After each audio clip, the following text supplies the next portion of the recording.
So good afternoon, everyone. Yeah. So how is the weather in Tokyo? Here in Seoul, it is quite hot today. It's almost like a summer. All right. So this is the second lecture of the practice session of the first principle calculation.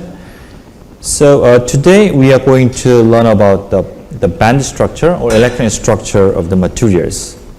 Okay. So to begin with, we are going to talk about the simple one-dimensional model. This is a hypothetical, simple model, but it can give you a very good idea about what is the band structure and what is the meaning of those dispersion of the shape of the band structure. Okay, so this one-dimensional model is called the Kronig-Penney model. Okay, so this one-dimensional Kronig-Penney model it consists of the periodic scale well potential. Its periodicity is L, and at the bottom, this energy or the potential is U equals 0. All right, and there is a periodic implementation of the scale well potential with the height of the U and the periodicity of L, or the width of the W. Okay, so this is periodic potential, and it is in one-dimensional, and therefore its wave function is written. It follows the Blow theorem, and so it consists of the non-periodic part plus the product of the non-periodic part and the periodic part. Okay, non-periodic part looks like a free particle wave function, like exponential ikx, and this k is the any point in the first Boolean zone. Since in our case this is the lattice parameter is L, and therefore the first Boolean zone is between minus pi over L and minus and the plus pi over L. Okay, so the k is any point within this first Boolean zone, and this UKX is the periodic potential, periodic wave function. Okay, so if you insert this wave function into the one-dimensional Schrödinger equation, then you have this eigenvalue problem. And as I mentioned the last week, 3 weeks ago, there is a series of the independent Schrödinger equation with the given k vector. All right. So there is you have to solve each Schrödinger equation differently, independently.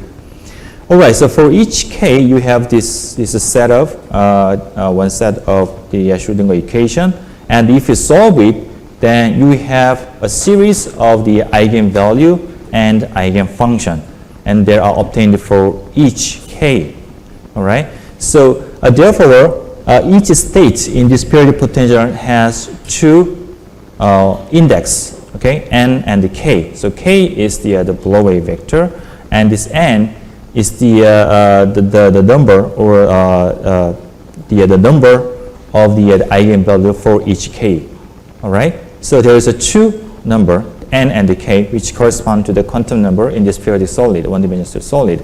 And here n is the natural number 1, 2, 3, 4, and k is the continuous value or any arbitrary vector in the first Boolean zone.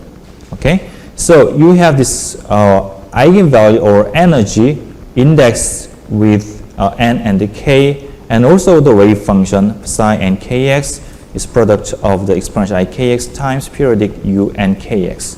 All right, so there are two index n and the k. All right, so what is the band structure? Band structure is nothing but the collection of the energy, or E and K. All right, since there are two index n and the k, so for convenience, you first put this k along the x-axis here, like here, and you put this each eigenvalue in a vertical, in a vertical way, or along the y-axis. Okay, so for example, when this k is equal to minus L minus pi over L, or the end of the left Boolean zone, then you have this first, second, and third, and the fourth eigenvalue. So you just simply put the dot at each energy eigenvalue. All right, and you do the same thing for the next k point. It's the same thing. All right. Then if we collect all of these eigenvalues, then you have the collection of the dots. And since this k is spaced very densely, so k can be any vector along this first Lagrange zone. Therefore, in effect, if you put all this k number, then it will be look like line of the string, or like some of the curve, right? Continuous curve. Okay. So this first the line or the first curve is the first band. This corresponds to the first band, and the second band, and third band, and this is fourth band. All right. So this band structure is nothing but the collection of the energy, and it is laid out for the convenience of our Okay. And okay, so this is one dimension. So in a one-dimensional system, this k is simply one-dimensional vector. Therefore, you can put all the eigenvalues in this two-dimensional figure. However, in the case of the three-dimensional solid, then this k vector corresponds to any number within it is the first Lagrange zone. All right, this is the first Lagrange zone of the FEC structure. Therefore, it is impossible to put all the eigenvalues, okay, in a higher dimensional system.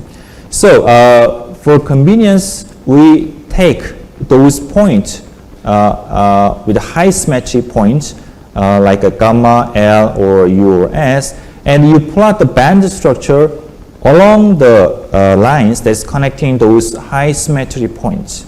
All right. So here, this is the example of the silicon. And you start from the gamma, which is the origin, and you plot this the band structure along the x direction, and then you take turns you move to the W and L, and again the gamma and K and W and U and X point. All right. So you basically sweep all the those the lines is connecting the high symmetry points. Of course, this is not in a whole band structure, right? You are still missing those points in interior of this Lagrange zone. But since but this is very small first Lagrange, therefore it pretty much represents all the the possible the states within the first Lagrange zone. All right, so it is quite representative. All right. So if you plot this band structure, then you can extract many important information like the valence maximum and the conduction bottom, or whether it is insulator or semiconductor or the metal. And there are many things that you can actually read from this band structure. So before we're doing this, let's take a more closer look at a one-dimensional model, all right, to appreciate the meaning of this band shape. All right, so let's first start with the free particle, which means that there is no potential. All right, so therefore, this periodicity is simply artificial. You can put any periodicity for those free particle. All right, so here U equals 0. And therefore, this is the eigen. Of course, you can solve this, this Schrödinger equation in the previous slide, but also you can actually start from the free particle solution. All right, when there is no potential, this wave function is free particle form, or exponential ikx, and in this case, k is any real number. All right, minus infinite to the plus infinite, and you actually can decompose this k with this k that is confined within the first Lagrange zone, and plus the sum of the 2 pi n over L, and here the n is the any integer number. This means that you have actually sliced is the infinite x-axis, k-axis with this length of the 2 pi over L, right?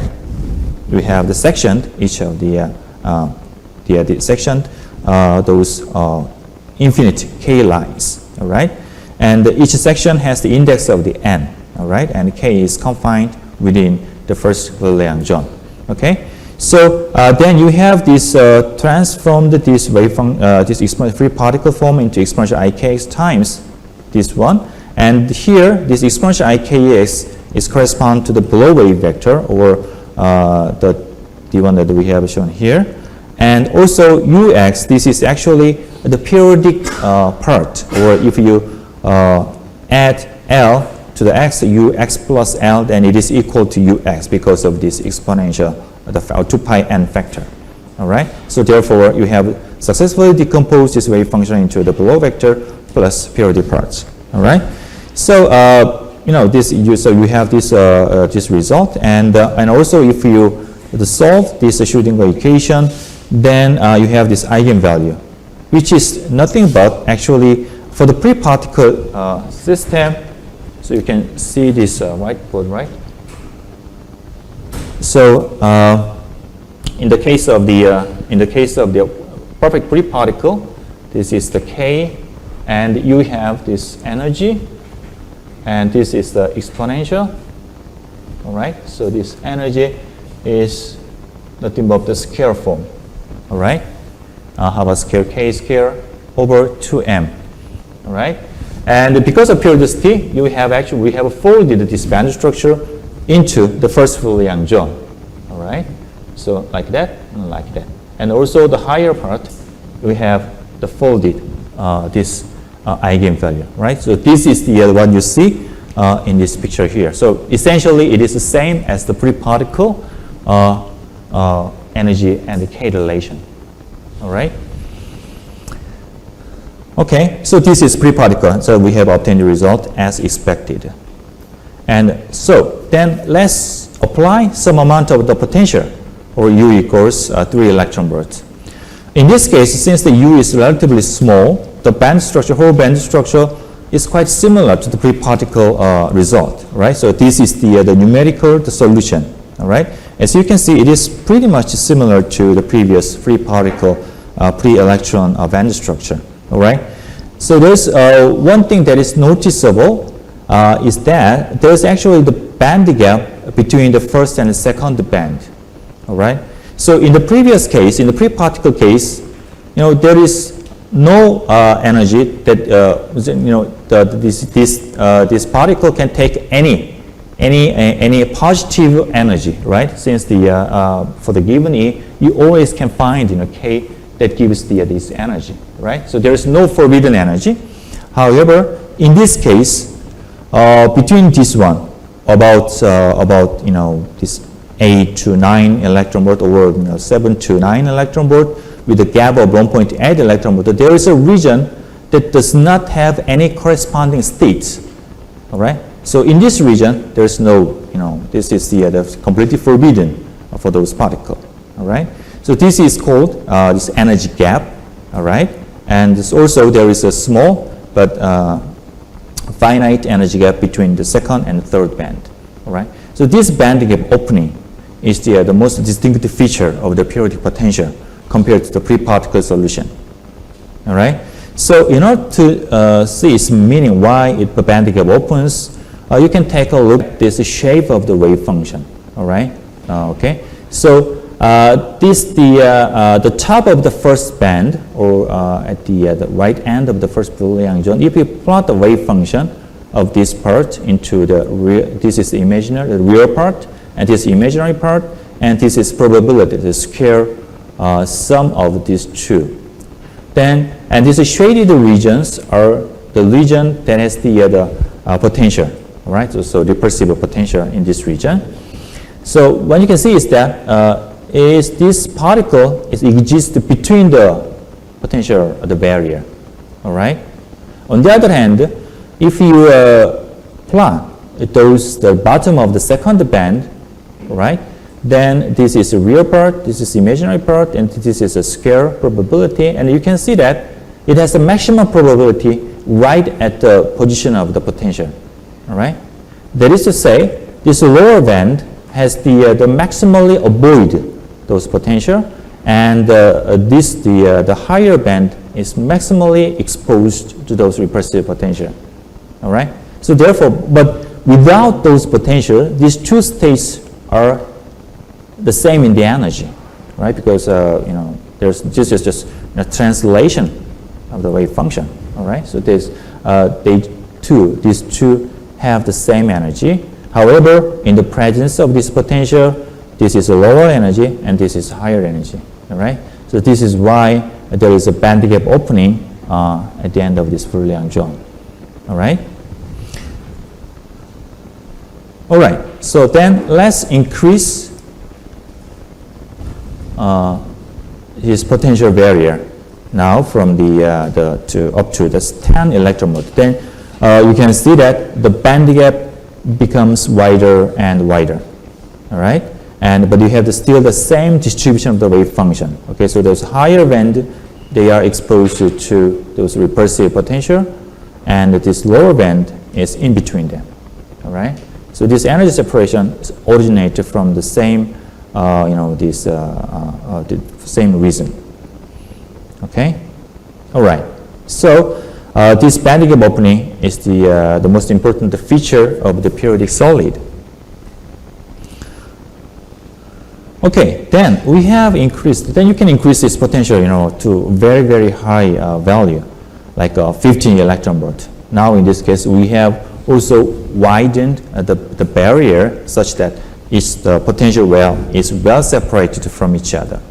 In this case, you have a pretty flat band. Okay, still this first and second and third band are separated, but this first and second band, the dispersion or how much this band bends along this K point is much more suppressed than the previous two cases. In fact, if you can compare this U equals 0 and 3 and 10 and 50 electron volt, you can see that this dispersion or the bending of the band is actually much more reduced as you increase this potential barrier. All right, this is also one important feature of the band structure. But if you can actually the magnify this first and second band, then you have still the same, the lower bending or bending downwards and bend upwards, which is similar to the previous smaller potential barrier. All right. But this band dispersion or the band width is much more smaller than previous cases. All right, so in this case, if you plot the wave function, then its shape is quite different from the previous case. At the gamma point, this is first band, and if you plot this at the gamma point, then you have this wave function that's in between the potential barrier. So I did not plot it here, but these wave functions are actually between the high potential barrier. All right, and if you plot this wave function at the x point, you have this pretty much the same shape. All right, this probability is pretty same. The main difference is that the phase relation between the two states. So this is the wave function at one site, and this is the next site. And at the gamma point, the phase relation is always the same, plus, plus, plus. However, in the x point, at the x point, you have this plus, then minus, plus, and minus. So this phase of the wave function is actually shift. All right, it's a flipping along the x direction.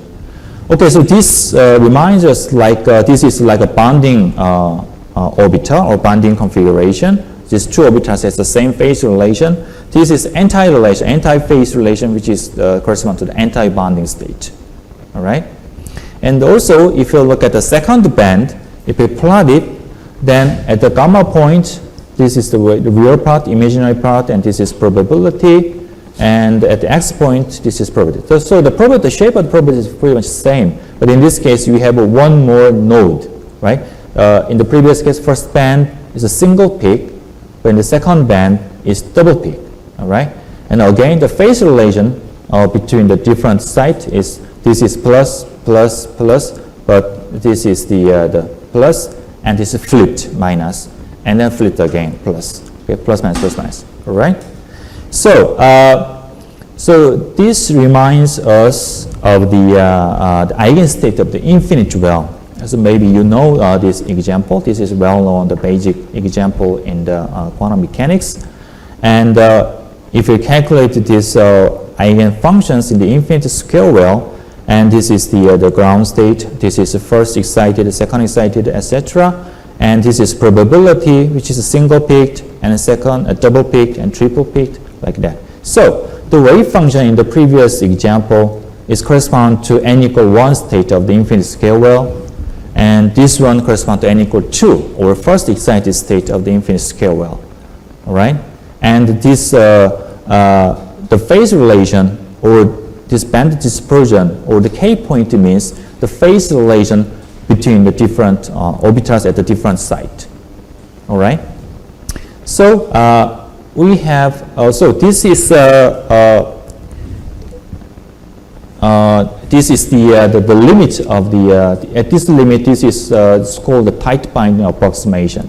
That is to say, this works when orbitals at different atomic sites are well separated from each other. Like in the previous example, we have simplified this wave function as those eigenstates of the infinite scale well. So in many cases, this is a very good description of the band structure, except for those balanced electrons in metals, which is more Freelectron picture is more appropriate, like a weak potential in this in the earlier example. Okay, so in this case, wave function in the tight binding approximation, the wave function is a linear combination of the orbitals at different sites. So phi and x is the orbital at one site, and because of this n and l, it is displaced by n times l. All right. So this whole wave function is a linear combination, but it has the phase factor in front of each orbital. All right.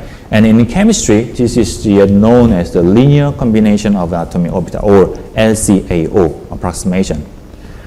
Okay. So we can check that actually this representation is consistent with the Bloch theorem. So it satisfies the Bloch theorem because you can actually decompose this wave function into the Bloch vector times those the rest of the term, which is actually the periodic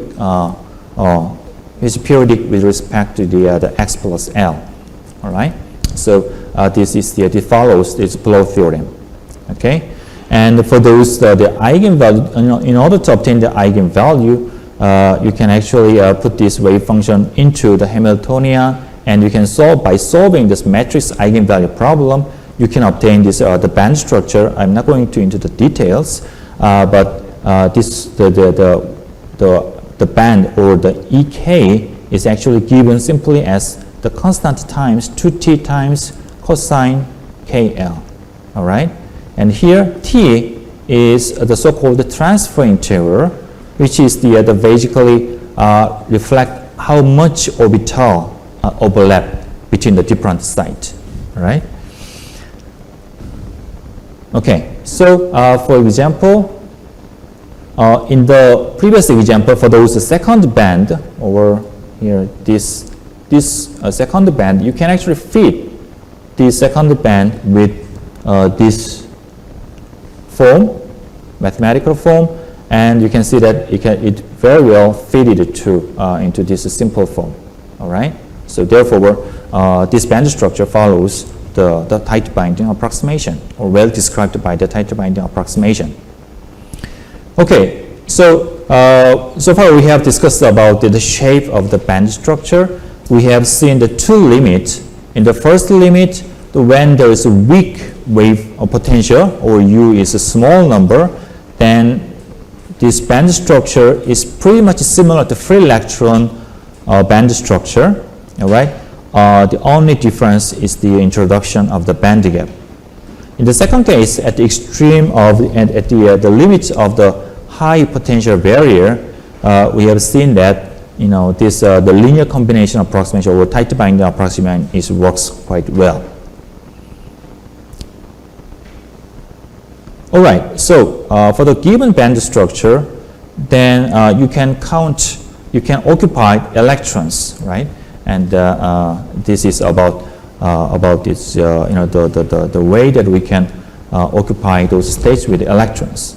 All right, so in order to set the rule that we have here, suppose that there is n unit cells, and that instead of the infinite the cell, we impose the so-called the periodic boundary condition, or that they suppose that they are connected into a very large circular ring, all right, with a regular spacing of the A. That is so this is a hypothetical situation. So instead of the infinite lattice, we assume that it is connected in a big circle, right, in a macroscopic circle, all right, and it comes to again to the initial position. So this is called the Born-Karaman boundary condition. But still, since the potential is periodic, right? So if you displace your system by A, then it's the same as the before. Therefore, it satisfies the periodic system. So the wave function should follow those Bloch theorem, and it's expressed like that. Okay, and this phi and k is the periodic with respect to the A. And since and if you add this, or you displace this wave function by n times A, which means that you have go and hold the lattice and come back to the original position, right? Because this is the older system you have, right? So here the n is the total number of the cells you have. So usually this n is correspond to like this Avogadro number, this is a big number. Okay, so in this case, since you have come back to this original position, then this wave function should be the same as before. All right, so exactly the same. Okay, not the phi, but the psi should be equal to itself. All right. So if you impose and if you insert this below form into this Born-Karma boundary condition, and then you have this. If you follow this line, then you have end up with this equation that exponential ik na is equal to 1, or this means that k na is 2m phi, and m is any arbitrary integer number. All right. So therefore, the k in this case is 2m pi over na. So if it is really infinite system, the k was continuous value, but if it is finite system, although it is quite big, then this k is, instead of the continuous value, it is discrete value, right? It is spaced by some distinct the interval. All right, and since the k is confined within the first William zone, then if you put this k into this relation, then which means that this m, even though it is an integer number, then it is limited by minus n over 2 up to the n over 2. All right, so its magnitude is smaller than n over 2, which means that the whole number of the n that is possible, since m is the integer number within this interval, the whole number of the possible m is equal to n, right? So if we take this n over 2 and is n over 2, then it is essentially equal to n, right? Because n is big number, so plus 1 is meaningless. All right, so that means if there are n cells in the whole system, so n is very big number still, each band has n discrete point within the William zone. Okay, so in the real infinite system, it is continuous line, but for those finite system, it is, even though it is very small spacing, but there are finite number of the points in each band, and the number of the points that is possible in this each band is equal to n. Okay, so these dots are n equally spaced point. Okay, so so each the points indicates like a state that you can occupy the electrons, and you have the spin divider freedom. So for each band, you can occupy the 2 electrons. Therefore, if each of the cell has 1 electron, right, then the whole number of the electron is n, or n. And since you have this, 2n electrons can be occupied, then it means that your Fermi level is actually cut the half of the first band, right? So these dots are, it's kind of loom, then you can occupy the electrons, and each loom can take 2 electrons, and there are n looms here, and so suppose that you have the n electrons, then you are occupying half of those loom. All right. So therefore, the Fermi level is actually in the middle of the first band. And okay, so that corresponds to the Fermi level when there is 1 electron per cell. When there are 2 electrons per cell, then you are occupy the whole of the first band. All right, and then the other are unoccupied, empty. And similarly, if there are 3 electrons, then this Fermi level cut the half of the second band, all right? And this is Fermi level when there are 4 electrons per cell. Okay, so by counting the number of the electrons per cell, then you can occupy each band. So each band can take up to 2 electrons within each unit cell. All right, quite simple rule.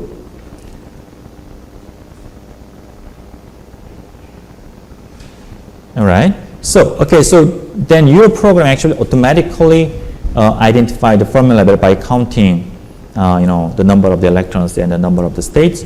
And from within the output file, if you search this E Fermi level, then it gives you the calculated Fermi level. Okay. So when it is if it is a metallic system, or the metallic system means that there is no band gap. Okay. So if you are in this simple one-dimensional model, if the number of the electrons per cell is odd number, then it corresponds to the metallic system. And if it is even number, then it corresponds to the insulator or the semiconductor. All right. And in the case of the even number, because of the band gap, the Fermi level can take any value from the occupied to unoccupied value. Right. Fermi level can be actually it is ill-defined in the zero temperature limit. So, but for the convenience, your program usually give you the Fermi level near the valence band maximum. Okay, but I personally prefer the mid-gap position, so it is better to put this Fermi level between the occupied and unoccupied band. Okay, so it's personal preference. Okay, so and one thing that you note, so this is quite advanced discussion. But the Fermi level in the metallic system is quite difficult to identify because if there are many bands that actually cross the Fermi level. So counting the precise number is actually it requires large number of the K points. But if you put less or inaccurate or insufficient number of the K points, sometimes it gives you the wrong position of the Fermi level from the output file. One instance that I found several students actually make a mistake in this example is this graphene. In the graphene, you may know that this Fermi level actually is at a Dirac point, or that is a place where you have these two bands are crossing. But since you are calculating finite number of the K points, if you just read the Fermi level from the output file, it's actually usually slightly below the Dirac point.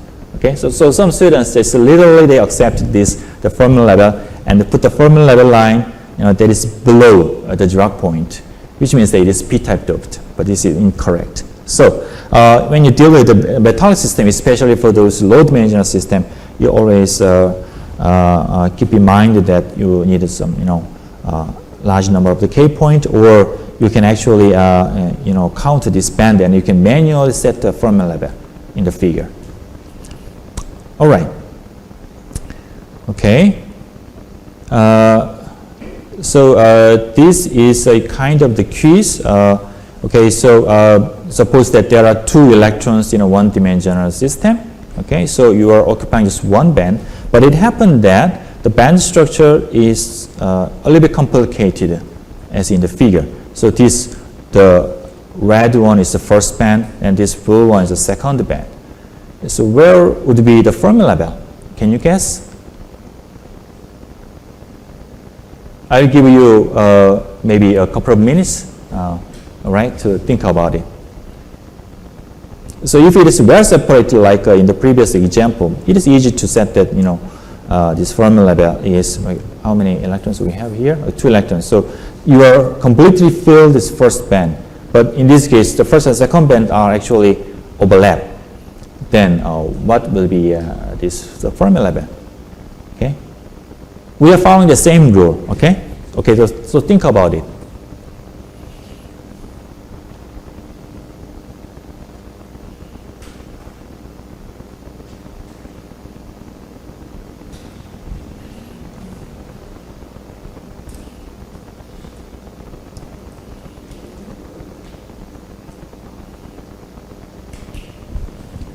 So students in Japan,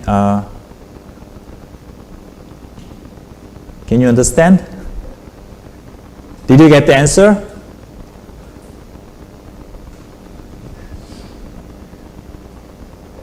All right, so any of the students here volunteer to solve this one? Chang-ho, can you do that? I would like to set a coordinate between the formation.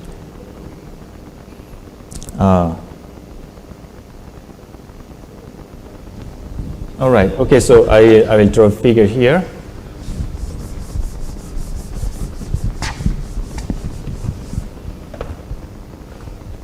Okay, so let's, not the blue one, I need a black one. All right, so this is the K, and this is the first band, and say this is the second band. All right. Chang-ho, please, can you come out and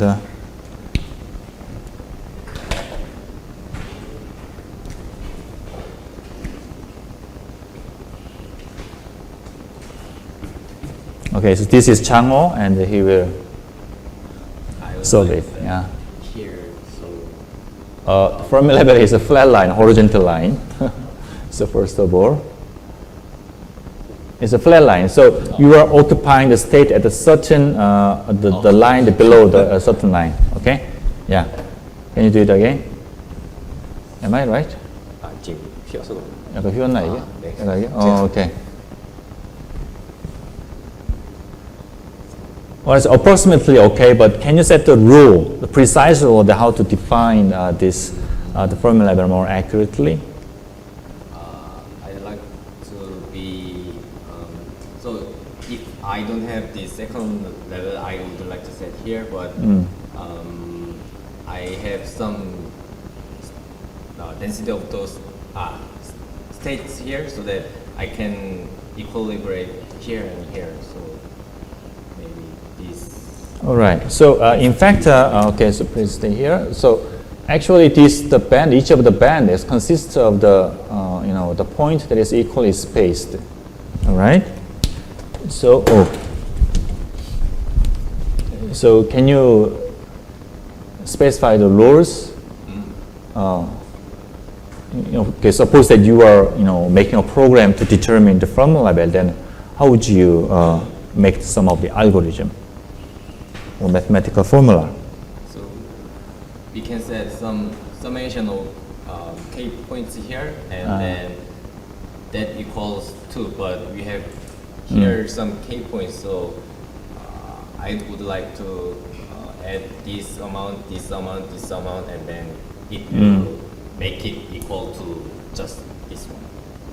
Okay, yeah, I think it is pretty similar. Yeah, okay, so thank you. So can you see this whiteboard in UT students? Can you see this clearly? Oh, X or O? Not clearly. Oh, not yes, clearly. we can see now. Oh, okay. All right. Maybe I can draw more bigger figure. All right. So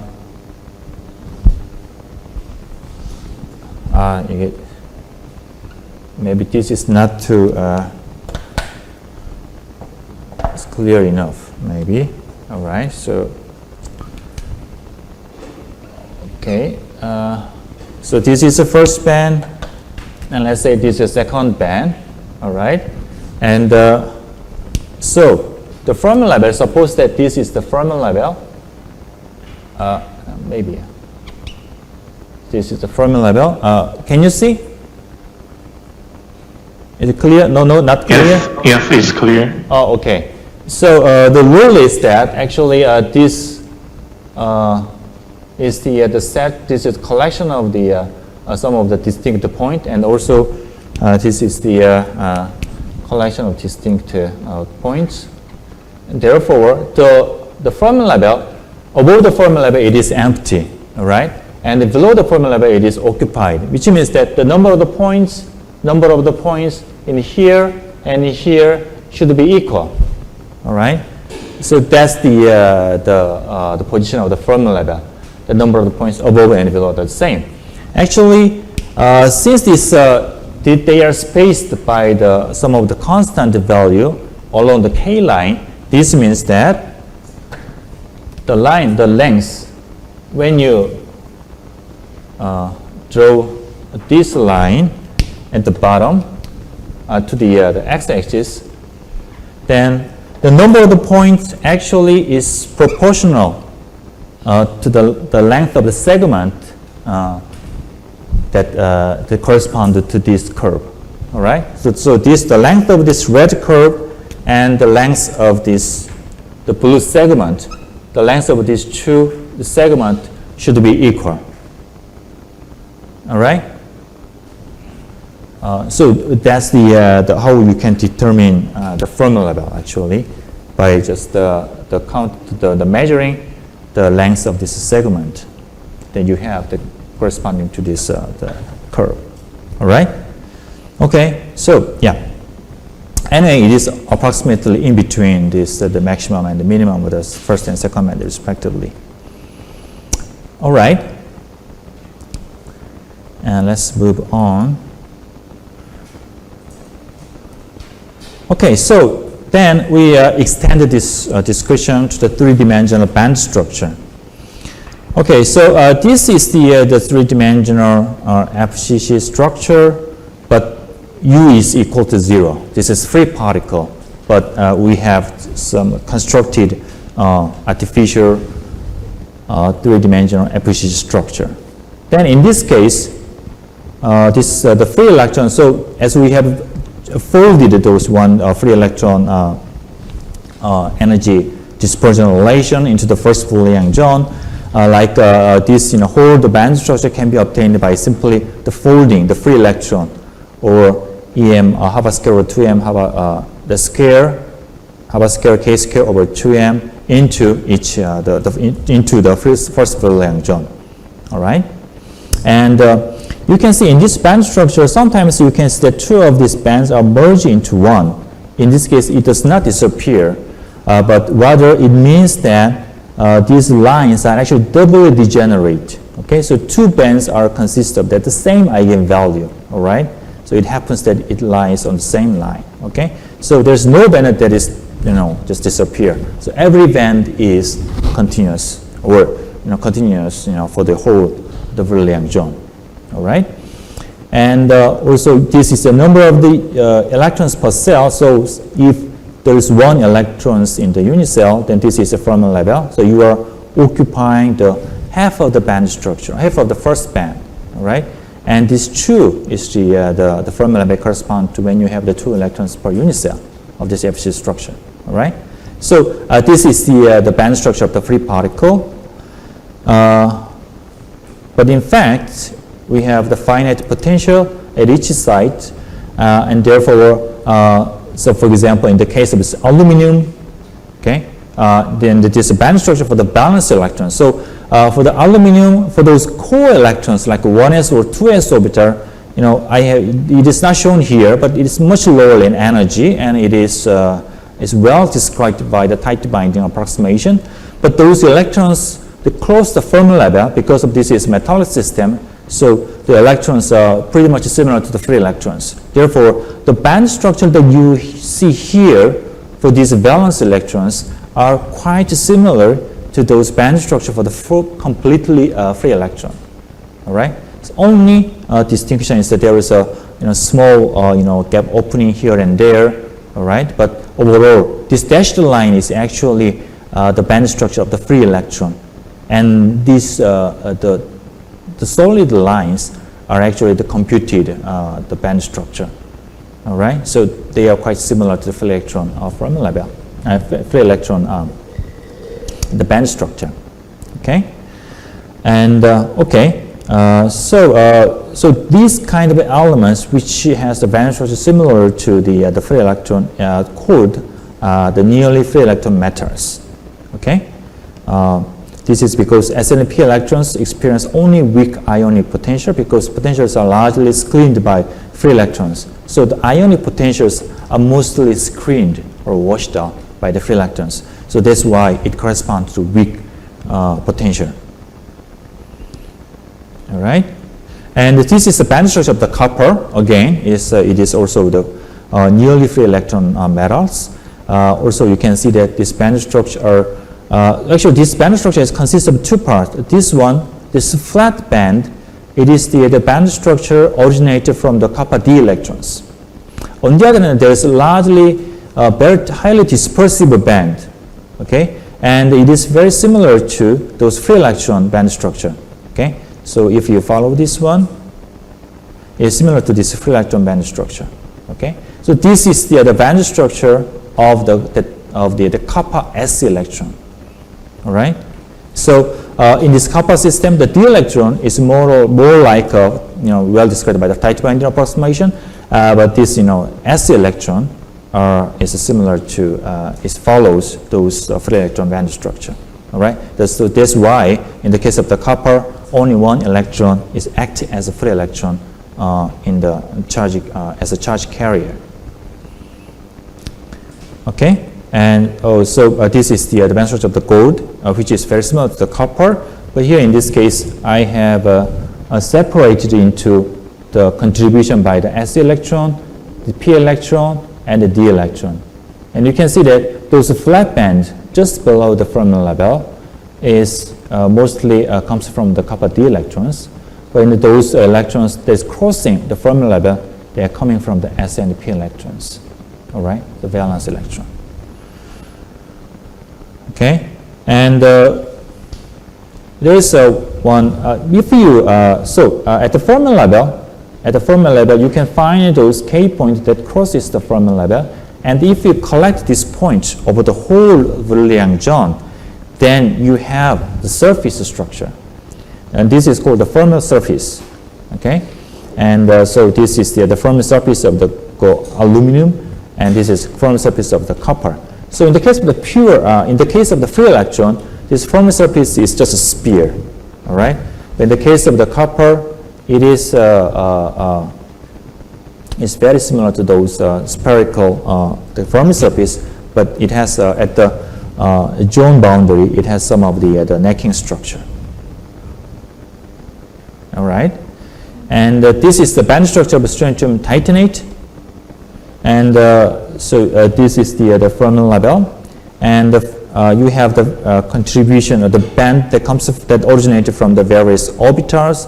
So this is comes from the strontium 4s, and this is the strontium 4p plus oxygen 2s plus titanium s orbital. Okay, and this the valence band, or the valence band comes from the oxygen 2p plus titanium d orbital. All right. And if you, in order to calculate this Fermi level, you first count electrons in the unit cell. So in our pseudo potential, strontium has 10 electrons, titanium 4 electrons, and oxygen has 6 electrons, and there are 3 electrons in this strontium titanate, this perovskite structure, and therefore in total there are 32 electrons per unit cell, and therefore you are occupying the 16 band from the bottom. All right, and if you count that, you can see that these red bands are fully occupied, and those the blue one are completely empty.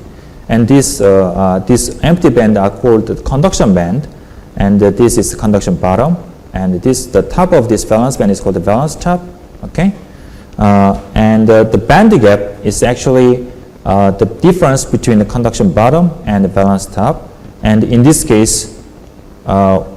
We have this 1.72 electron volt, and this indirect. Indirect means that this valence band top and the conduction band bottom are positioned at a different k point.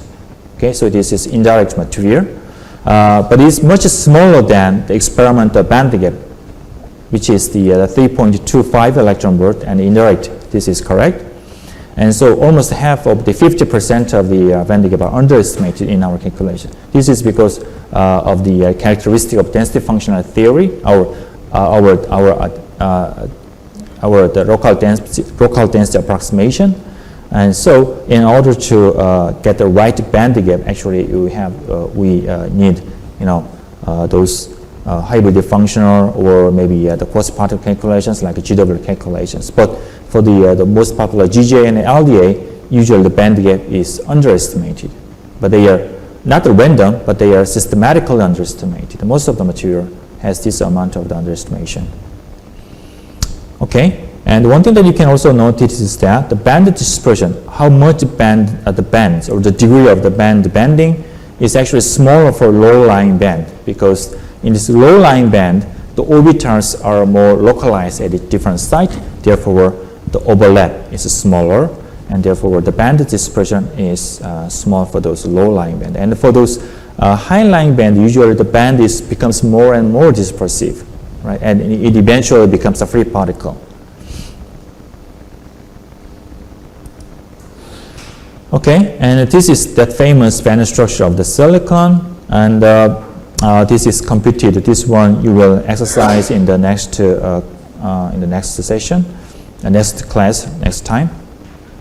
And this compares well with those experimental the band structure.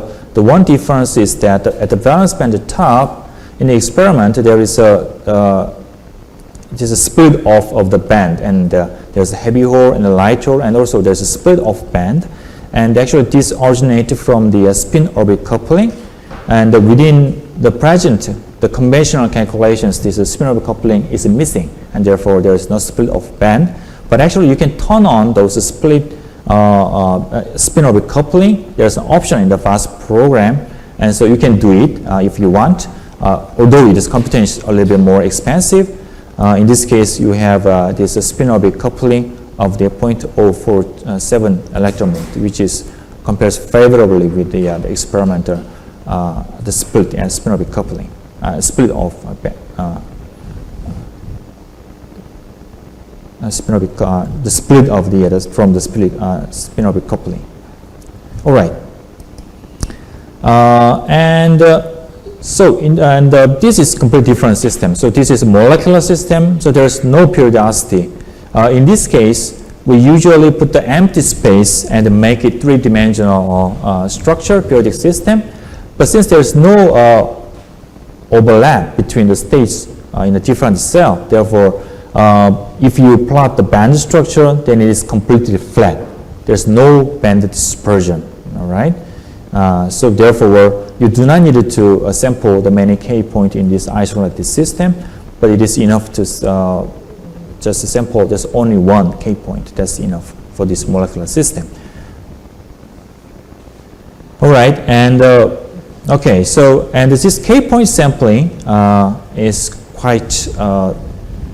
It takes a lot of experience to get the right choice. So I will just let you read this the paragraph. So in the case of the metal and the semiconductor and insulators, you have different choices of the K points. The rule of thumb is that for those small band gap materials, you need more K point sampling. In the case of metallic system, you need a quite large number of the K point sampling. All right. So you need to check the convergence very carefully, especially for those metallic systems. I'm not going to into details on this topic. And also you can compare these two pictures, tight binding limit and free electron-like limit. Okay, so or this core electrons or this is valence electrons. Okay, so the wave function in the case of tight binding is more localized. Free electron is more dispersed. So band dispersion is flat, and dispersive, it means that it is more like a curved. And the bandwidth is basically the energy space that is taken up by the specific band. Okay, so this is the bandwidth, and this bandwidth, when of course there is your wave function or the band is localized and is flat, and therefore the bandwidth is narrow. In the case of free electron, then it is much more wider. And the effective mass, we will discuss about that in the next session, next week. And the effective mass in tight band is heavy, free electron is light. And also, this is quite not easy to understand, but the meaning of the K is quite different. In tight binding approximation, the meaning of the K is actually bonding and anti-bonding. We have seen this it is in this very high potential limit, that in the case when this k equals 0 or gamma point, these orbitals are connected in phase. Okay, so this corresponds to the bonding, and at the end of the Friedlian zone or X point, we had an anti-phase relation. Okay, which corresponds to the anti-bonding. So in the meaning of the case, in the tight binding approximation, it is corresponds to bonding and anti-bonding, and the electron is like a crystal momentum.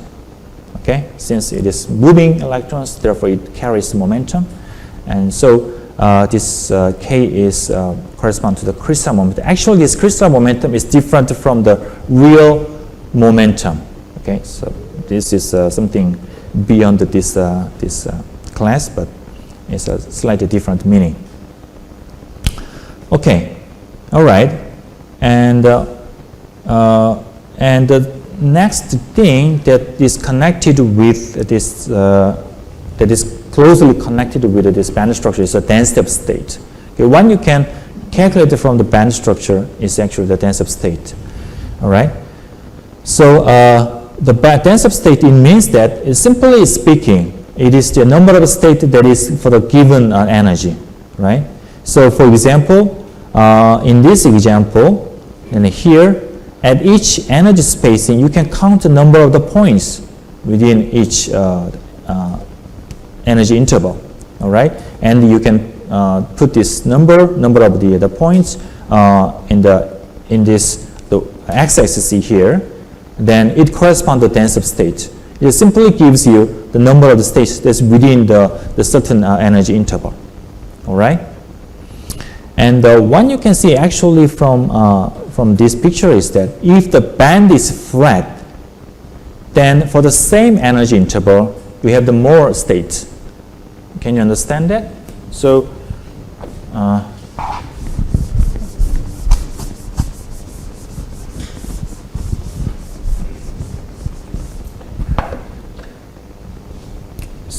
for instance, if your band is going like, in one case, it's going like that, and the other case, if it goes, all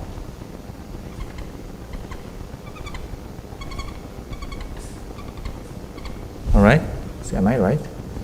Okay, and so for the same energy interval, if you compare this and compare this, then you can easily see that when the band is more flat, then you have the more states that is within a certain energy interval, all right? If the band is more dispersed or is changing more rapidly, then you have smaller number of the states, or your density of state is smaller, all right? Okay, so this is why in here the density of state for the first band, which is flatter than the second band, is higher than the density of states of the second band. All right, so this more flat band, more sharp density of state. All right, and in the case of the one-dimensional system, at the boundary, at the maximum or the minimum, we have in fact have the singularity or the divergence of density of state, which is this is a characteristic of just one-dimensional system, and it is called the Van Over singularity, which is actually shown in the, for example, the carbon nanotube. All right, and in general, actually, you can define this density of state more mathematically using this gradient, energy gradient, with respect to the three-dimensional K vector. All right, so you can mathematically calculate this density of states. Okay, and maybe in one of those,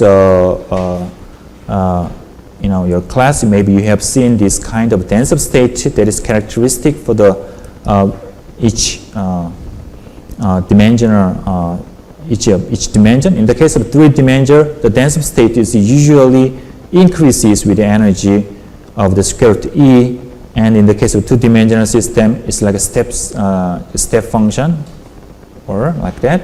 Or in the case of the one-dimensional system, you have this Van Over singularity, and in zero-dimensional system, you have the delta function. All right, so this is the shape of the density of states reflect the dimensionality of your system. Okay, And so in the case of a semiconductor, we have this occupied band and unoccupied band. So this is dense of state, and in between them there's an energy gap. In the case of the metallic system, we have this no gap between the occupied and unoccupied dense of state. Okay, so by plotting the dense of state and identifying the Fermi level, you can easily see whether it is a metallic system or a semiconducting system. If it is semiconductor or insulator, what is this band gap? You can read easily from the dense of state. And in the VAS program, there is a Postcard file which put out those dense of state. All right, and you will exercise this in the next class time. And when you plot this dense of state, actually you have two options. One is that you can use the at least you need first you need more K point to have the more accurate dense of state. Okay, and in addition to that, you can actually smear over your state with in a Gaussian style, or you can interpolate using the linear tetrahedron method. So linear tetrahedron method is more accurate, but and it will give you very nice dense of state shape. But in order to have this tetrahedron method, you need a quite large number of the K point sampling. Okay, so you have these two options. And this is the dense of state for the gold. And as I mentioned before, there are two types of the bands. One is the localized D band, just below the Fermi level, and there's dispersive photon-like band that crosses the Fermi level. And if you plot the dense of state, then you can actually separate one. This localized D band, it will give you a very sharp, very high dense of state. On the other hand, the free electron-like state will give you more flat or more smaller dense of state that crosses the Fermi level. And you can see that this is a metallic system because there's no gap between occupied and unoccupied band. All right.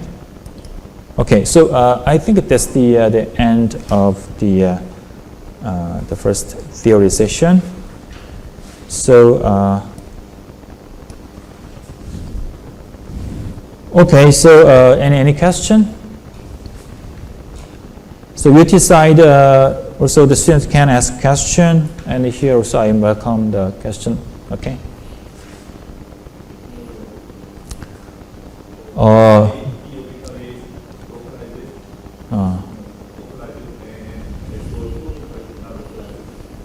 Why?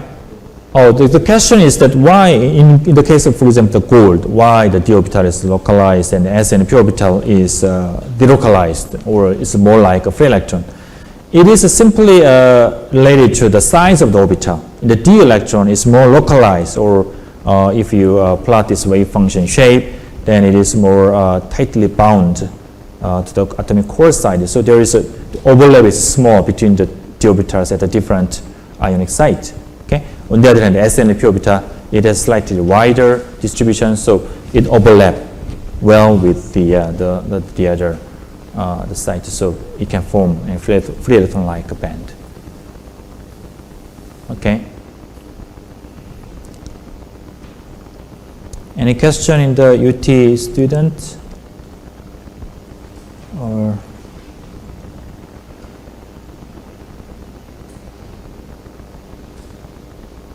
okay, so if there is none, then we will take a break and maybe come back around maybe let's start at 4:20, okay? And you can finish it a little bit earlier today. All right, so let's see 4:20.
Shall we start?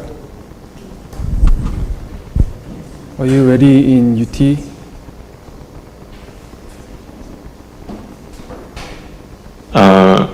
Can you hear me? Yes. Are you ready? We can. Finally, we succeed to run your code, but we should install Anaconda. So maybe it takes several minutes. Okay. So, should we start now or should we have to wait?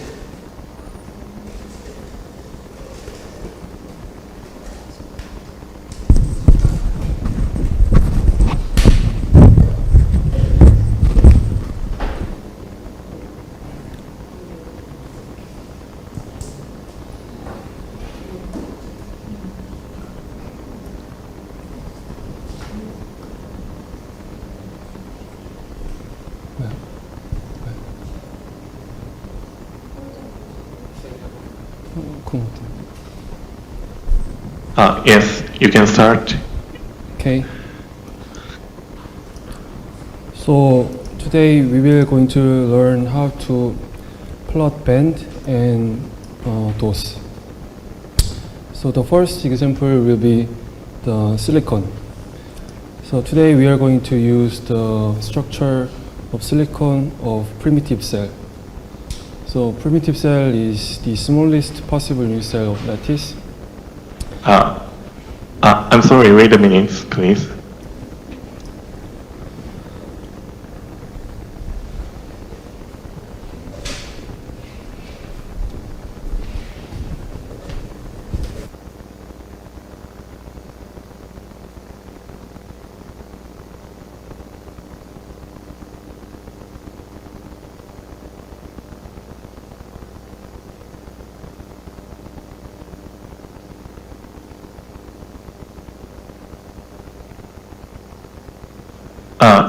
Yes, as a new slide, you can continue.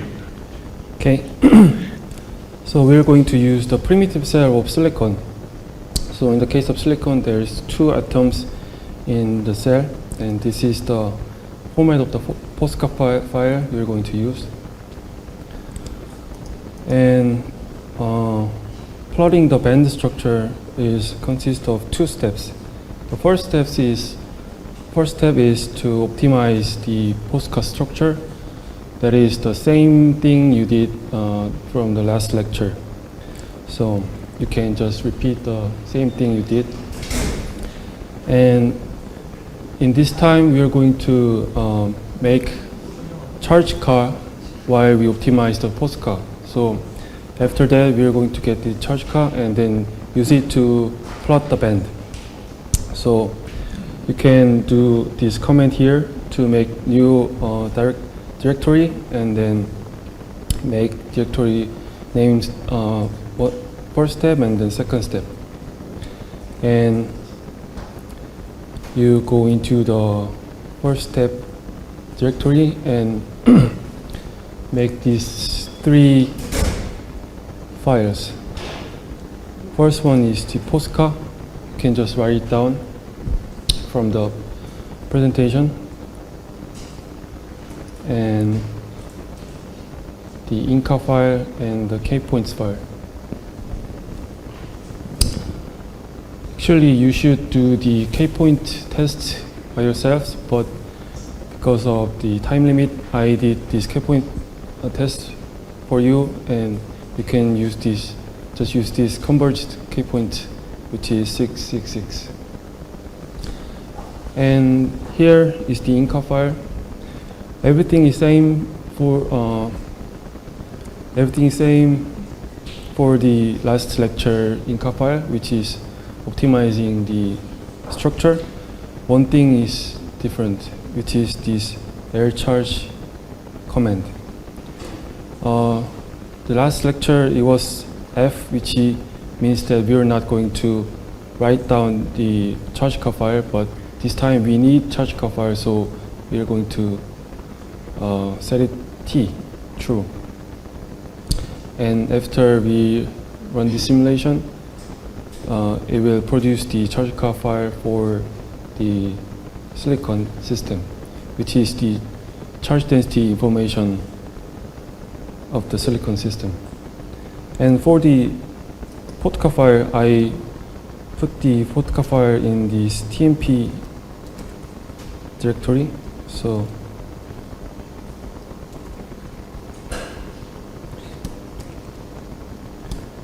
you can copy this Postcard SI underbar SI to Postcard.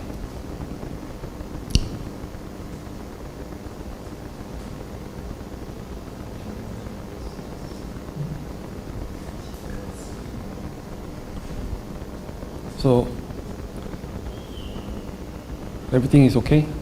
Did you prepare all these 4 files? Postcard, Inca, Kpoints, and Postcard.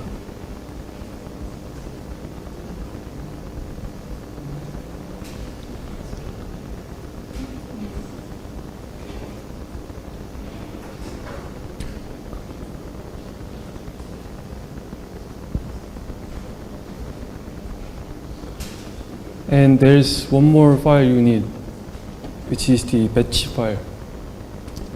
This is also in TMP folder directory. So you can just copy this to your directory. You already learned how to use this batch file from the last lecture, right? 맞나요?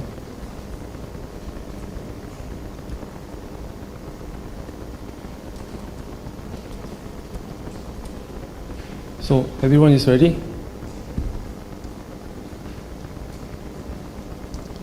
You have this Inca file and Postcard, key points and everything in your directory, right?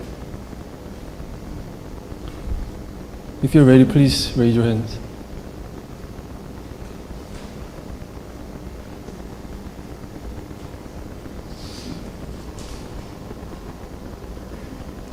And then you can run this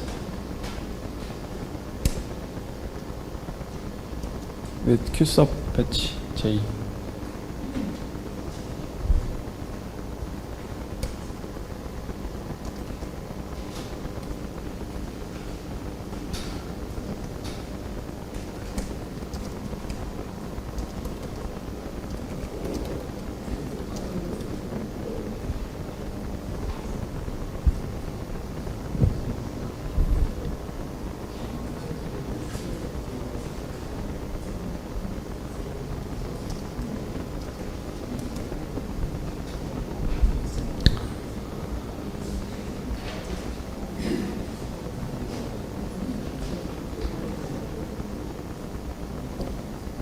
됐나요?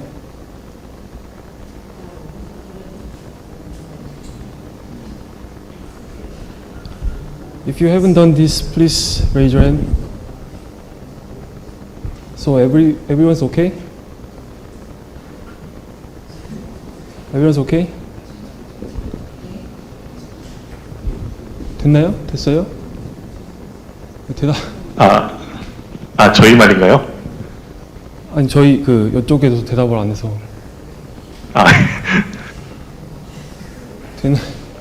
됐는지 안 됐는지 말 좀 해주세요. 네, 저희 쪽은 아직 아직 다들 아나콘다 인스톨 시간이 좀 걸려서 하고 있거든요. 네네. 네, 계속 그냥 진행해 주시면 될 것 같습니다. 네. So I will just assume that you are already done this. So this calculation is done, and you can see that these output files are generated, and this time we use charge command to be true, so this charge car file was generated. And you can go to the second directory to plot the band structure, and you should copy the charge file you generated just before to this directory, and also the optimized structure, which is Postcard, to be the Postcard here.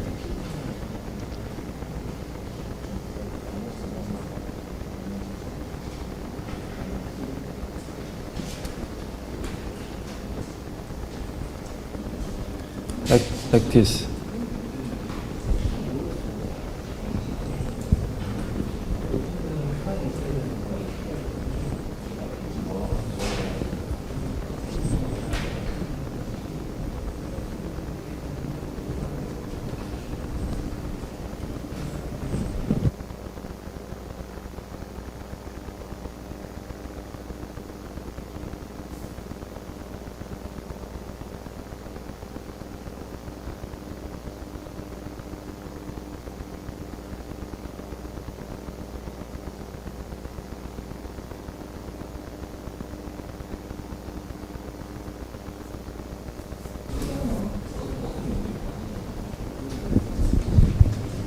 So some of the students are still doing the first step, so we will wait for them for the moment.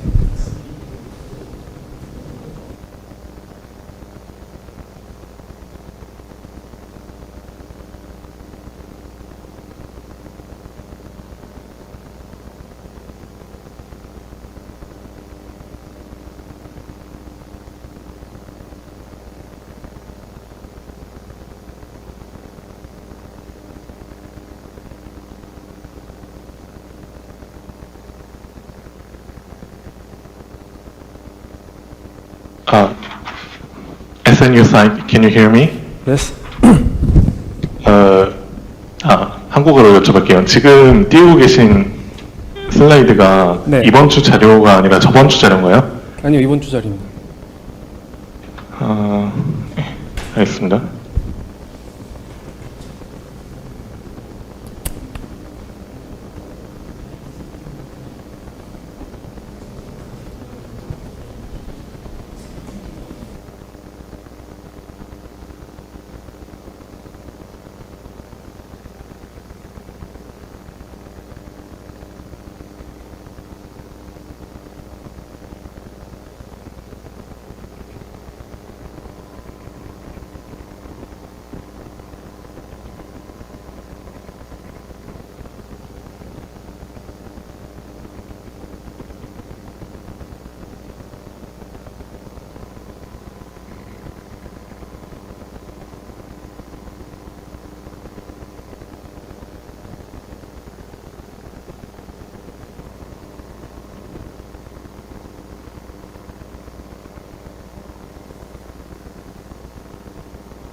So, SNU students, there was actually a problem with this patchy file.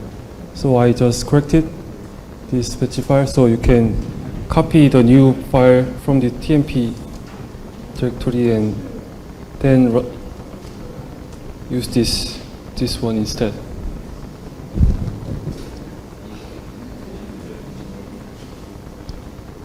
Okay.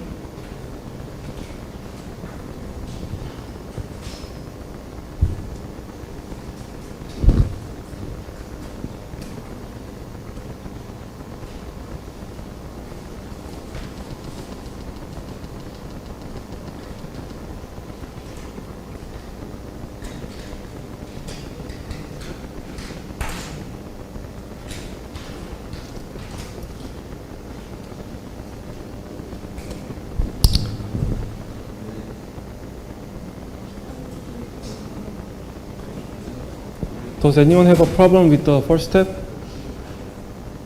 Please raise your hand or say anything.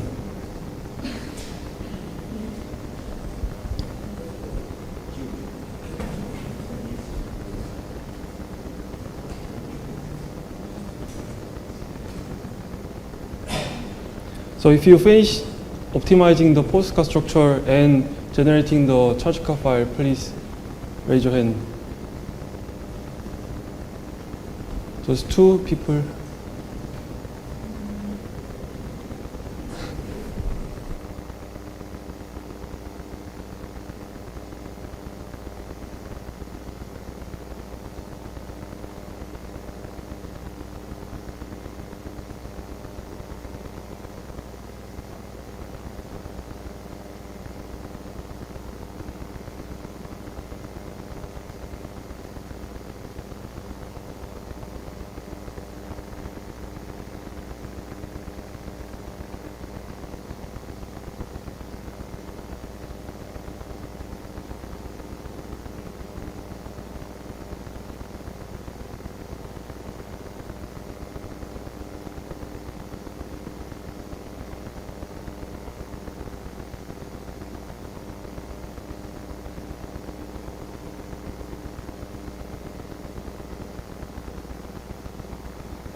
Okay, so I think most of the people are done with the first step, so I will move to the second step. This time also we need 4 files and the batch file. Postcard, Kpoint, Postcard, and Inca. So for the Postcard file, we will use the optimized structure from the first step, which is the Contcard. So you can copy this Contcard file into the second directory with the name of Postcard, like this. And as for the Postcard file, we are going to use the same Postcard file, so just copy this.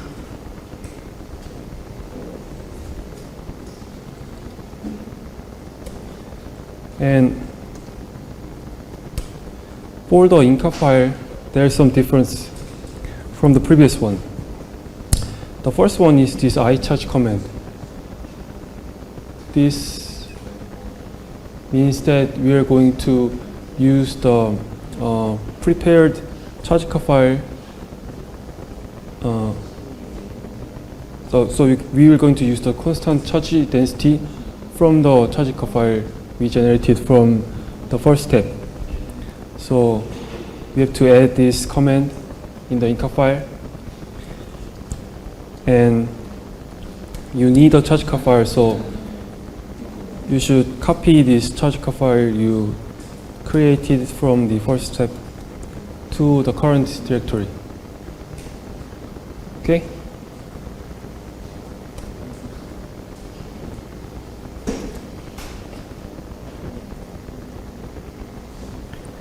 And then for the ionic optimizing iterations, we are not going to optimize this structure here, so we will set this number to 0, which means no ionic relaxation. And this time we will set the L charge command to BF. This is because if we use the T, then it will overwrite the charge car file from the previous calculation, and that's not what we want. So you should set this to force F.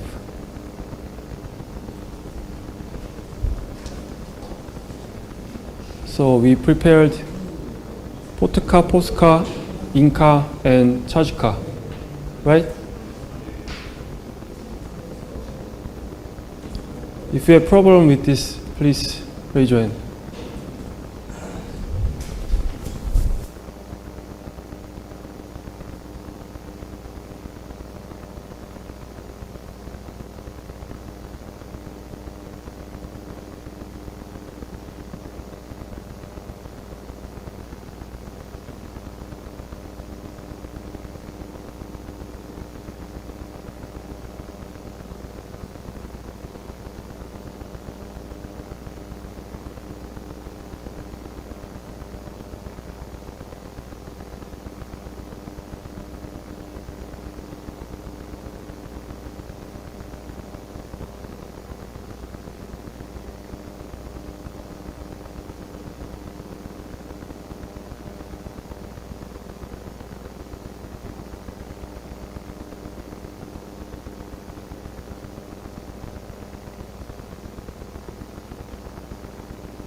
강건우 씨, UT 사이드 강건우 예. 어떻게 저기 뭐 잘 되고 있는지 좀 걱정이 되는데 is it going well there?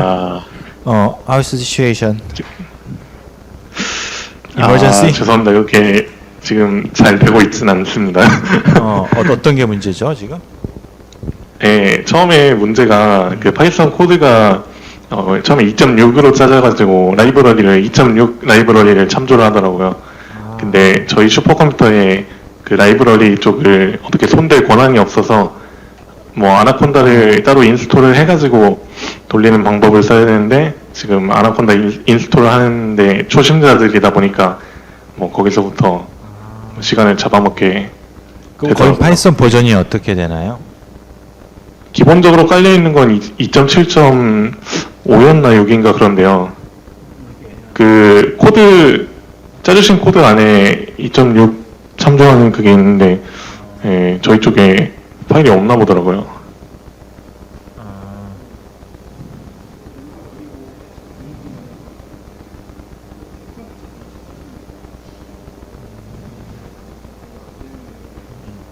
일단은 안 되면은 뭐 K포인트 매뉴얼하게 보내주는 방법이 어떨까요?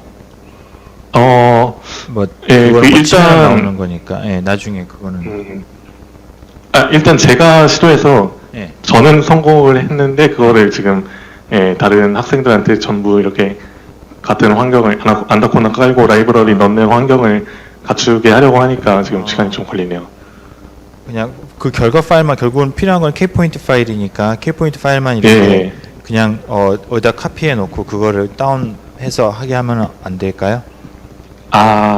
예, 그래도 되겠네요. 돌리지 않고 예. 예, 그거 한 번밖에 안 쓰는 거니까 일단은 나중에 이제 그 사용하는 건 다시 한번 뭐 우리가 좀 버전을 어떻게 수정해서 주던가 하고 일단은 K포인트 그냥 만들어진 K포인트만 이렇게 그냥 어디 카피해서 쓸 수 있도록 그렇게 한번 해보도록 하죠. 예, 지금 실습에 사용하는 그 포스카 K포인트는 몇 종류인가요? 그냥 실리콘이랑 금 두 종류인가요? 실리콘이랑 AU랑 두 개입니다. 예, 그럼 두 개만 만들어서 공유를 하겠습니다. 예, 부탁합니다. 예.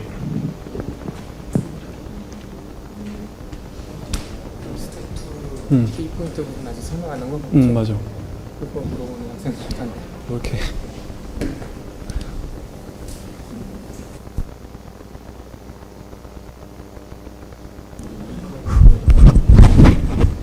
So for the SNU part, I think most of the people are ready to do the step 2, which have prepared the postcard, Inca, Postcard, charge-card, and batch file, right? So I will talk about key points here. So as you have already learned from the previous lecture, you should enter the high symmetry points of the K points. So in principle, you have to find the high symmetric K points from the lattice structure. So from the lattice structure, you should find the high symmetric points, and then you should transform into the reciprocal lattice and enter these high symmetric points, and then the K points between these high symmetric points. So there is a mode in BASIP K points file that you can explicitly enter all the K points manually. So here, the previously used K points files are for the mesh type, but this time we are entering all the K points by your own hand. So here, the first line is just title, and the second line gives the number of K points. And then the K points coordinates are listed from the next lines, and the last number means the number of K points per this coordinate. And you should be careful because the K points number should be proportional to the line length. So this is how you should write the K points file. And if writing all the K points down by your hand takes too much time, then there is a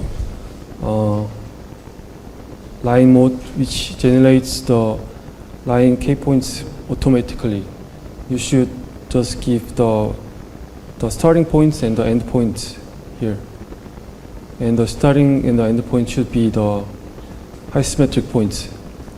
But this method is not that useful because you cannot change the intersection point number by the line by line. Every line would give the same intersection number which is written here. So you cannot make the K points number proportional to the line length. So we should write down the K points file manually. So in principle, we should find the high symmetric points from this crystal structure, but there is a database which gives you the high symmetric points. So this is the address of website.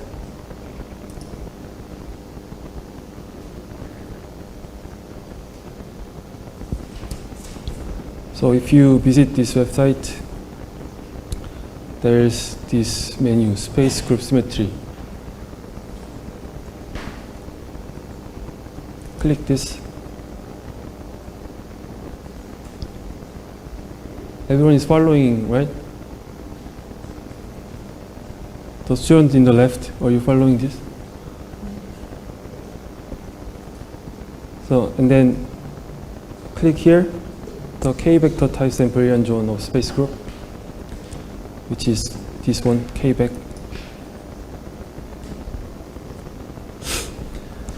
And click here, choose. And you should pick the space group of your system. In this case, we're doing the cubic diamond structure of silicon, so the space group is FT3M. So click here, and then click this button, listing the K vector types. This one. Then it gives the high symmetric points here. This one, 0, 0, 0 is gamma point, and 0, 0.5, 0, 0.5 is the X point, and this one is the L point, and this one is W point. So you can get these high symmetric points from the database. And if you click this button, which says Brilliant zone, it gives the picture of the Brilliant zone and the high symmetric points and the lines connecting them. So from this database, you can get the high symmetric points, and then with the K point file, you should write these points and then the lines that are connecting these high symmetric points. That's how you should create the K points file. But it takes too much time and it's a little bit difficult to make this perfect K point file. So we gave you this code which automatically generates the K points file for you. The codes are in this TMP directory. You should copy this zip file and then unzip it.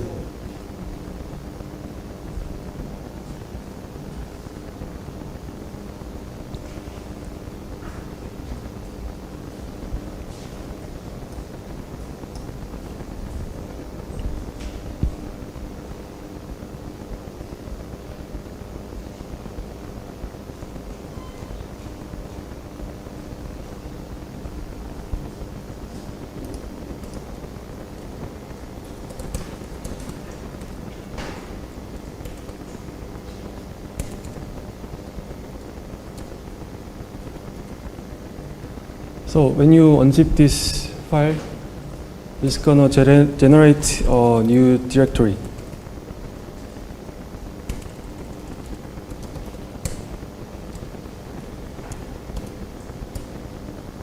Which is the kpt underbar band directory. So there's gonna be some codes that you can use.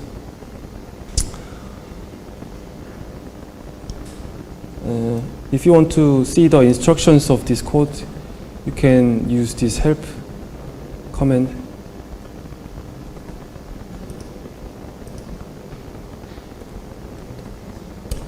And it will give the instructions how to use this code. It is rather very simple. You can copy the Postcard file that you are going to use to this directory. You have to copy the Postcard file to the directory, not the other way.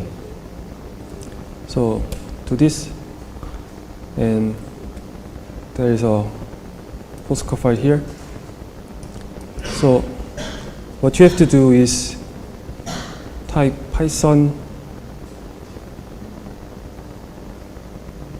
kpt underbar band .py and then Postcard.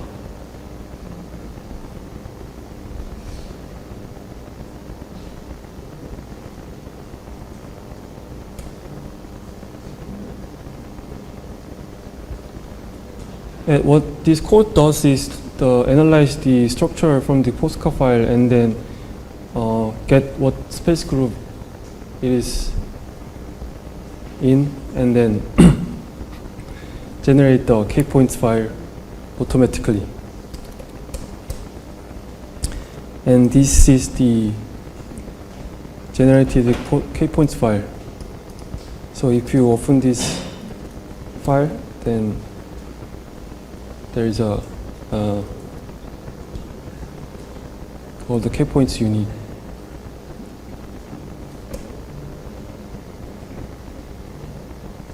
Anyone having a problem with this, please inform us.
Okay, so every file is prepared, right?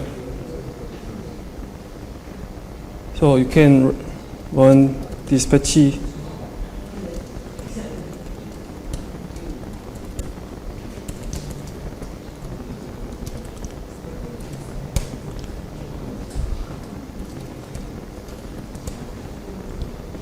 So everything is prepared, right? 네.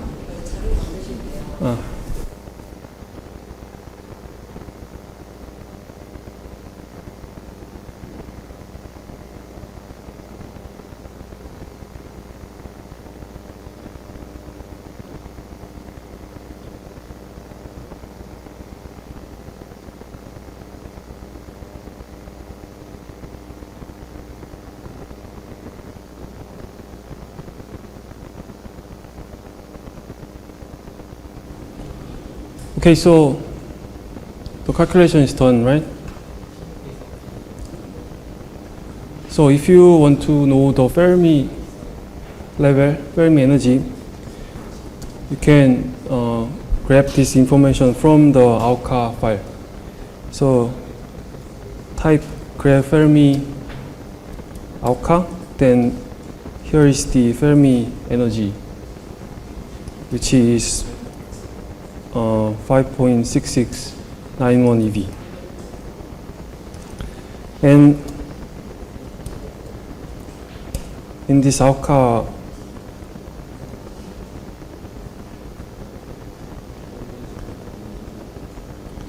file, there is information about the band number and band energy and the occupation of each K point.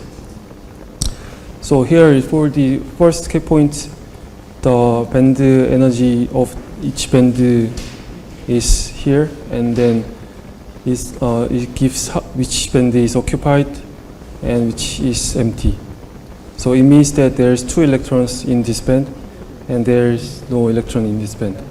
So you can see that in here the bottom 4 bands are occupied with electrons and top 4 bands are empty. This is from the AUCA file. And same for the every other K point listed here. So the next code, which is make band that dot pi, collects all this information from the AUCA file and then gives you the data of each K points, which K points have which band energy and that kind of data. So you can copy this code from the TMP directory to here.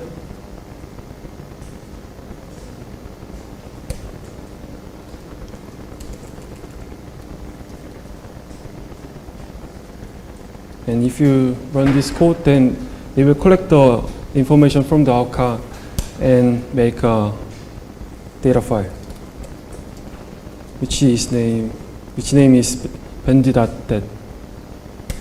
So all the band energy for the K points, each K points are collected here. So with GNU plot, you can plot this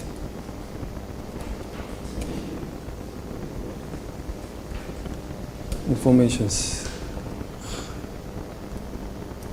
and the band shape is going to be like this. So from this information, we knew that the bottom 4 bands are occupied with electrons and top 4 bands are empty. So we can color these occupied bands with red and empty bands with gray, like this.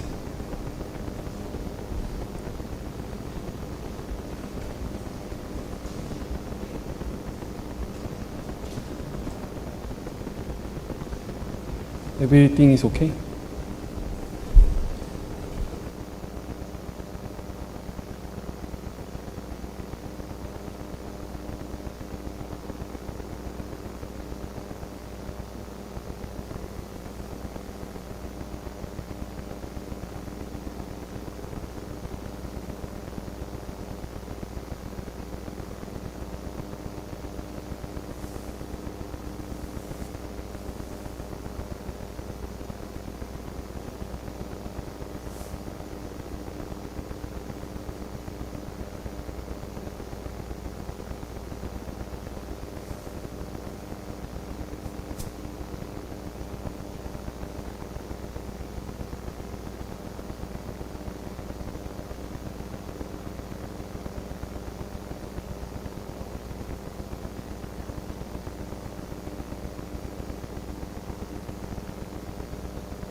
So I think most people have done this.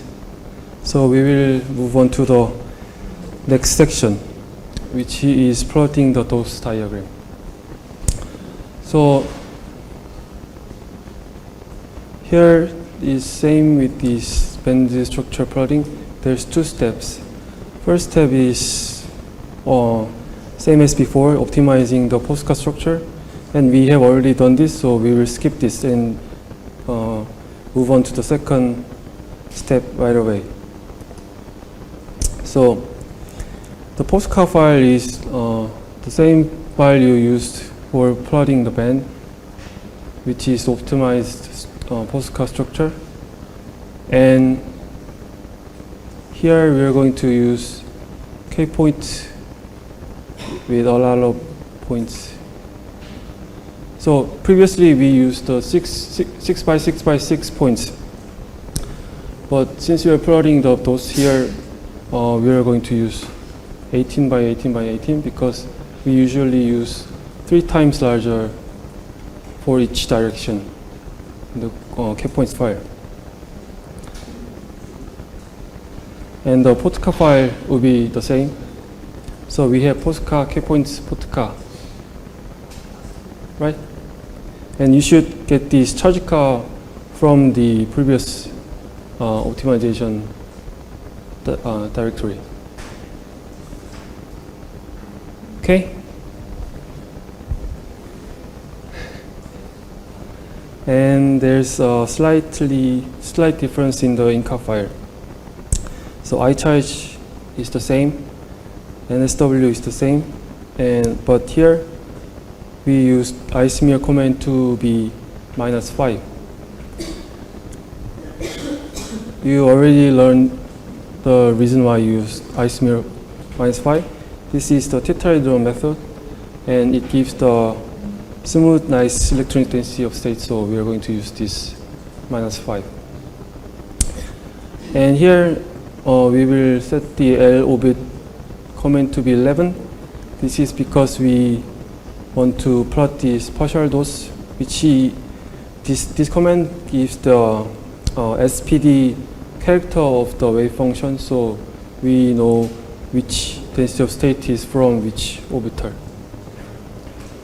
Okay? And this any DOS command is the number of energy states, and this Emax and Emin is the maximum and minimum energy of evaluation of those. Okay, so we have all the files we need, so you can run the calculation.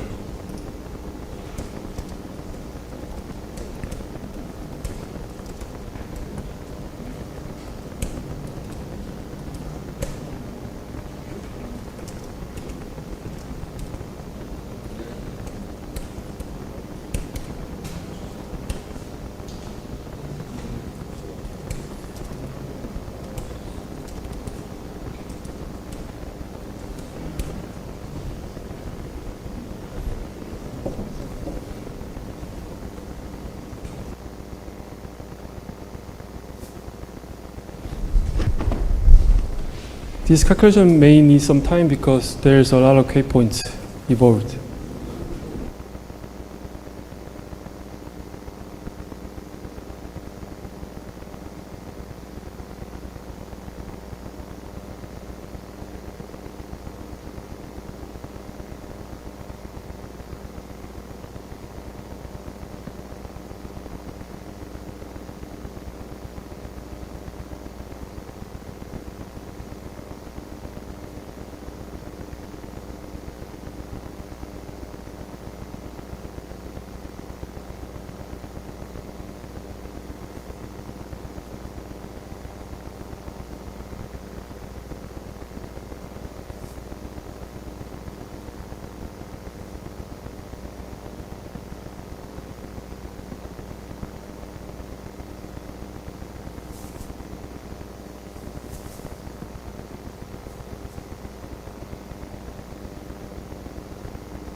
Okay, so I think most of the people have done this.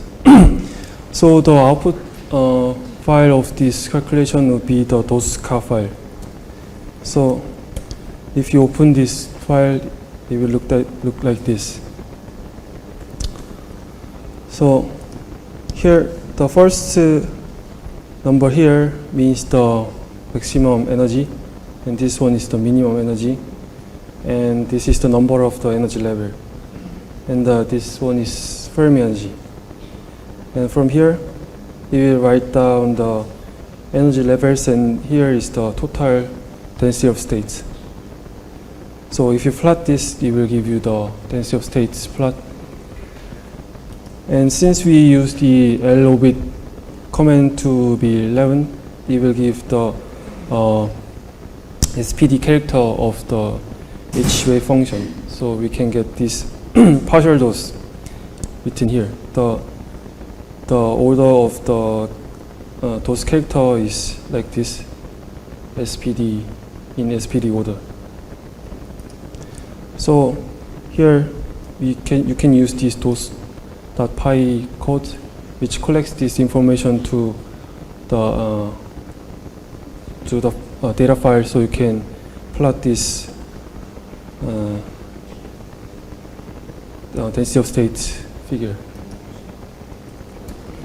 So you can copy this dose.py here, and then run this code like this.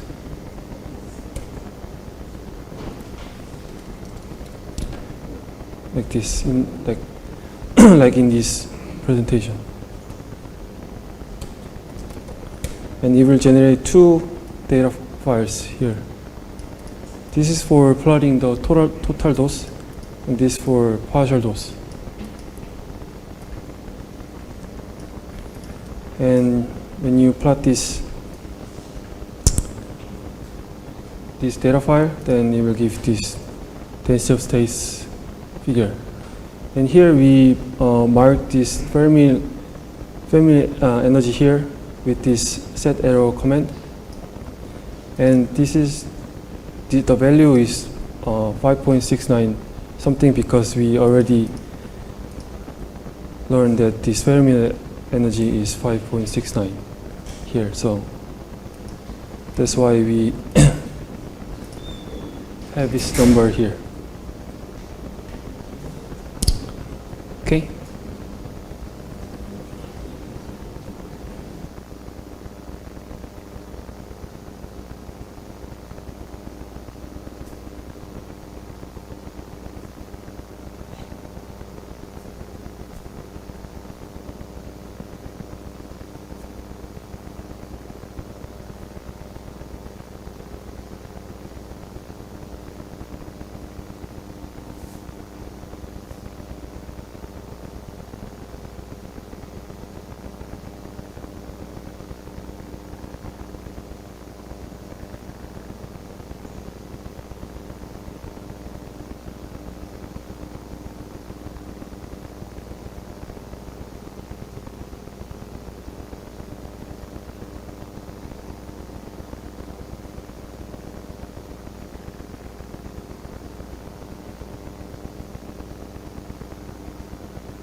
Okay, so this is the end of those section, and there's another example in the presentation which is for gold, but since everything is quite same with the silicon, except that you need a lot of K points for gold because it is metal.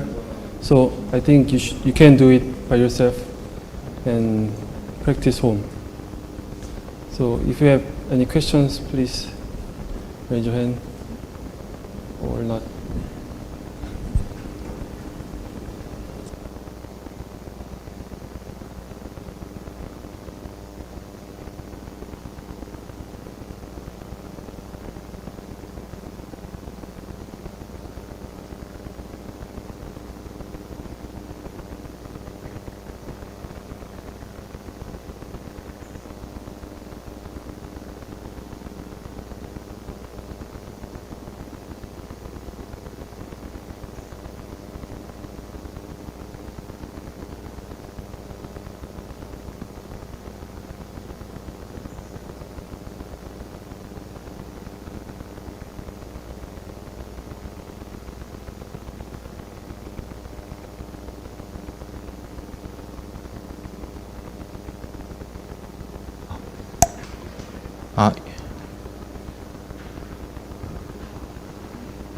Okay, so you decide.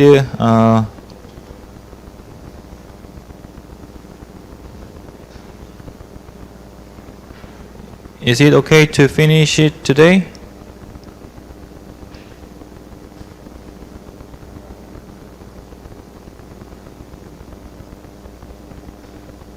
All right. Yes. Okay, we have some problems with making some environments. So, because this was the first time to use the Python code on our system, so maybe next time we can make it better. I think. Okay, so okay, I'm sorry that we did not inform the this compatibility before. All right. Okay, so maybe the next time the practice in the next class, maybe it will use. I'm not sure. Maybe we will use the Python code. So. I hope you can check this compatibility before the next week. Okay? Yes, we will. Okay, thank you. And okay, so the next week I will visit UT, and so I hope to meet the students there face to face. All right. Okay, then see you next week. Okay, thank you. Yeah, thank you. Okay, bye bye.